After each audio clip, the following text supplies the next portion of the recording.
dan ibu yang punya usaha peternakan, sebagai contoh di sini peternakan ayam, dan sedang mencoba untuk membuat anggaran tahun 2022 dan seterusnya, di mana anggaran itu mau dibuat berdasarkan data dari tahun sebelumnya, bisa menggunakan aplikasi ini untuk membantu menghitung anggaran tahun berikutnya, di mana di sini juga tidak diperlukan laporan keuangan tahun kemarin, tapi diperlukan saldo-saldo atau angka-angka yang diisikan secara berdasarkan nomor-nomor di sini, ya. Jadi bisa diisikan dimulai dari saldo kas banknya, kemudian piutang dan rencananya bagaimana pembayarannya, utang usaha itu bagaimana pembayarannya, aset apakah ada yang mau dijual dan seterusnya, di mana sebenarnya angka-angka di sini atau data yang dimasukkan di sini nanti akan membentuk neraca tahun sebelumnya atau saldo awal secara otomatis.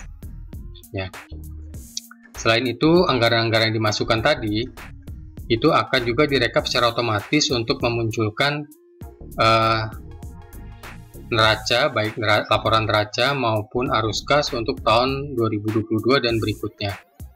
Dan angka-angka itu direkap di sini bisa dilihat untuk tahun 2022. Kenapa ditaruh di depan di sini untuk memberikan gambaran secara cepat. Jadi nanti bisa dilihat di sini bagaimana posisi kasnya, kemudian posisi laba ruginya bagaimana, agar usahanya bisa berjalan dengan baik sesuai anggaran yang dianggarkan.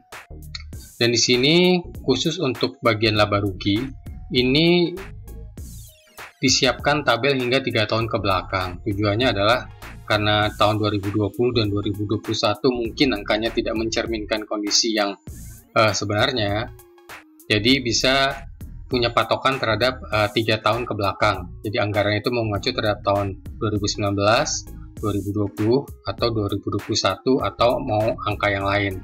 Sehingga nanti juga bisa dihitung kira-kira ada kebutuhan modal berapa, bisa ditambahkan di sini, dan angka-angka yang dimasukkan di sini, ini nantinya akan direkap otomatis menjadi laporan keuangan, di mana ini bisa dicetak dan ditampilkan untuk dijadikan referensi dalam perjalanan usahanya. Selain itu di sini juga sudah disiapkan grafik, ya.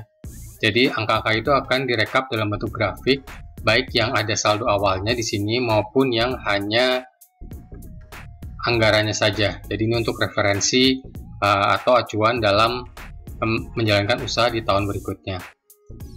Selain itu, kalau sudah ada laporan keuangannya, ini bisa juga dimunculkan grafik evaluasi terhadap anggaran maupun terhadap tahun sebelumnya. Jadi kalau ini berdasarkan laporan keuangan, karena pengisiannya adalah mengisikan di laporan-laporan ini, jadi bukan transaksinya.